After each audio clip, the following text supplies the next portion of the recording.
আসসালামু আলাইকুম, ভালো আছো? আমাদের এক সাহিদ ভাই আর কি কন্টেন্ট ক্রিয়েটর, লিভার ক্যান্সারে আক্রান্ত, চিকিৎসার জন্য 30 লাখ টাকা লাগে। যদি কিছু দেওয়া সাহায্য করতে আর কি দিতার বা দিতার তোমার সামর্থ্য অনুযায়ী দিবা, তোমার জোরাজুরি নাই কোনো। দিতে পারলে দেও, না দিতে পারলে অসুস্থ রোগী যদি ওনারে বাঁচাইতে পারি তোমার 10 টাকার বিনিময়ে, তাহলে তুমি খুশি হইতা না? দাও ইনশাআল্লাহ, আজকে চেষ্টা করো। তুমি অসুস্থ হইলে আমি তোমার লাগি আমরা টাকা তুলবো। আমরা হ্যাঁ, চেষ্টা অসুস্থ হইলে করবো। এর লাগি আমরা টাকা তুলবো।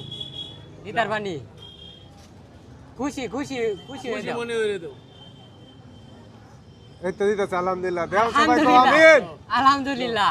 দাও। একটু চেষ্টা করো, যে আটকে গেছে। দেও যতই পারো, 2টা 1টা যাই যা পারো। পারো যা ইনশাআল্লাহ। পারো তুমি, যা তোমার পারো। যা মন চায়, তোমার যা খুশিতে। মনটা চাই, মানে এটা তোমার তোমার খুশি, যা মনটা চাই তুমি তো, যা মনটা চাই। লিভার ক্যান্সারে আক্রান্ত রোগী সাইদ। দেও দেও এটা কত? দিছো, এটা দিছো? এটা দিছো, দিতাম বক্সে। এই দেখো, এই হাতে দাও। তোমার হাতে তুমি দাও। তুমি খুশি মনে দিছো? দেও, দেও, আল্লাহ ভরসা। দাও। দেও বক্সে। আলহামদুলিল্লাহ, আলহামদুলিল্লাহ। আল্লাহ কবুল করুন। এটাই লক্ষ, এটা 30 লাখ টাকা দাম। আচ্ছা ঠিক আছে, 30 লাখ টাকার মধ্যে তোমার এটিয়া থাকবো ইনশাআল্লাহ। ইনশাআল্লাহ। আলহামদুলিল্লাহ। যেমন একদম